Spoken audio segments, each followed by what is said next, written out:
This is 5 on your side at 4. Focused on you. Right now at 4, we continue to cover the first days of school for students in the St. Louis public school system. Transportation continues to be the #1 concern, with some families taking matters into their own hands. Thanks for being here. I'm Kay Quinn. And I'm Brent Solomon. The district's transportation crisis now causing some parents to take action. 5 on your side's Laura Bachesky is live at district headquarters with the very latest for us. What are you learning today, Laura?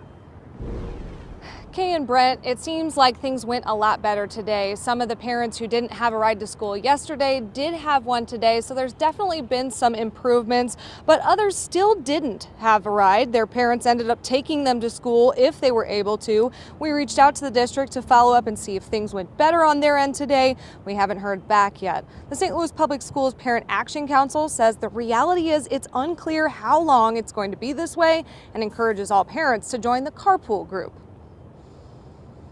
My hope with the carpool group, and I know not everyone's on Facebook, but they don't have to be. They can reach out to the Parent Action Council.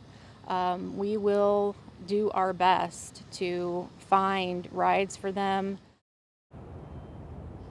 Metro Transit said they had about under 200 students take the Metro bus yesterday, but they do expect that number to fluctuate. And this afternoon, they actually added one more bus to the Kings Highway route. We'll have more on the transportation issues coming up tonight at 6. Reporting live downtown, Laura Bachesky, 5 on your side. All right, Laura, we'll be looking forward to that. 5 on your side will continue to monitor the transportation issues at St. Louis Public Schools. Look for updates on air on KSDK.com and on the 5+ app.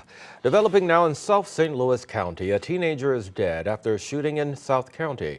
Now, this happened just before 1 this afternoon on Goats Avenue near Gentry. County police say the boy died on scene. They are calling it a suspicious death. We don't know yet if they're looking for a shooter. Right now, police are looking for the car involved in a hit and run that killed a woman overnight in Jennings. It happened just before 1 this morning on Wilbourn Drive near Theodore Avenue. Police say Vanessa Ford was walking on Wilbourn when she was hit. She was rushed to a hospital where she died. Ford was 71. Anyone with information is asked to call St. Louis County Police. You can also remain anonymous and contact Crime Stoppers at 866-371-TIPS. Right now, a baby and an adult are recovering from an overnight fire in South St. Louis. The fire sparked around 11:30 last night inside an apartment on Arsenal near Jefferson. 3 people had to be rescued out, but only that adult and child were hurt. No word how serious their injuries are. Fire investigators are now trying to determine how that fire started. Updates are in the works for an historic building near Lafayette Square 2 years after it was damaged by a fire. The Centennial Malt House on Choteau used to house 3 restaurants, including Vin Dissette. Its new owners are now planning a $2 million renovation. It will include a new restaurant, event space, and office space, along with 17 loft apartments. The owners say they're excited to bring new life to the building. As an architect, we're firm believers in the most sustainable building you can build is one that already exists. So we absolutely love historic renovations. We have a track record of some other historic hotels that we're working on right now in St. Louis. And we're really big fans about taking old character and bringing a new use and bringing those back to life. Construction is expected to begin this fall with completion slated for late 2025. Well, let's go ahead and get a check on your weather impact forecast. A nice night for baseball. The St. Louis Cardinals hosting the Milwaukee Brewers at Busch. Chief Meteorologist Scott Connell explaining how long the comfortable temperatures will stick around. You know, they've got a good homestand here going through the next 3 nights over at Busch. As far as weather's concerned, we'll see how the Cardinals do on the field, but it's not going to be toasty, that's for sure. A nice night. We have a few scattered clouds around, a little bit of haze out there. It's really comfortable this afternoon as most of us have been in the upper 70s, right around 80 degrees, and the humidity levels remain quite low, especially considering it's August. We're getting that taste of September weather. And how about the sunrise and sunset yesterday, that full moon last night? Just incredible. Diane sharing this picture from West Alton. Always pretty when you have some water, whether it's the sun or the moon. Here's what's going on right now in our atmosphere. A few clouds are drifting in from the west. The showers up in Iowa, back into parts of central Missouri. Some of that's not reaching the ground, but it is nudging on to the east and to the southeast. So that means we'll have at least some cloud cover going into this evening and overnight. But the cozy weather continues. It's not crystal clear, but it sure is nice. It will turn warmer this weekend. May have a little bit of a rain chance too. More on that coming up in just a few minutes.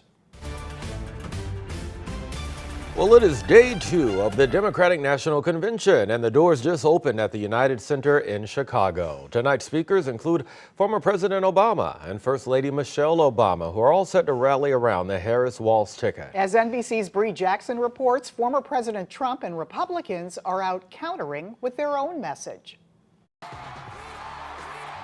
After a surprise appearance on the first night of the Democratic National Convention, the Harris-Walz ticket is back in campaign mode. We have got to win Pennsylvania. We have got to win Pennsylvania. So we're going to these places. We spoke with supporters about issues they believe will win over voters. Reproductive rights top the list for this father of 2. Because they're 2 girls. And honestly, when you take a look at their rights that are being stripped through them nationally, I want to make sure that they actually have rights when they are adults. The former president on the campaign trail and on the attack, trying to steal headlines with counter-programming. We're here today to talk about how we are going to stop the Kamala crime wave that is going on at levels that nobody's ever seen before. People we talked with say they want to see a positive message. People are tired of all the negativity, all the disrespectfulness that we've been seeing coming from President Trump. Tonight at the convention, Democrats say they'll do that by presenting a brighter vision of America. Former President Barack Obama and former First Lady Michelle Obama will speak tonight, along with second gentleman Doug Emhoff. In Chicago, Bree Jackson, NBC News.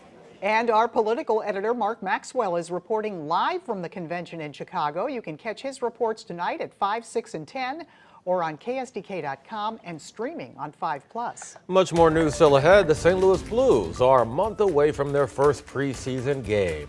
The moves they made to acquire players with Stanley Cup experience. A local casino set to host a hiring fair, the unusual jobs it needs to fill. And golf can be a game that takes years to master. The player who's pretty much a pro by the age of 10. And be sure to join 5 on Your Side for a special Race, Listen, Learn, Live, Voices of Ferguson. You'll hear from Ferguson stakeholders and residents 10 years after the death of Michael Brown and the unrest that followed. See how far the city's come and the work that remains. Join us Thursday, August 22nd at 7 p.m.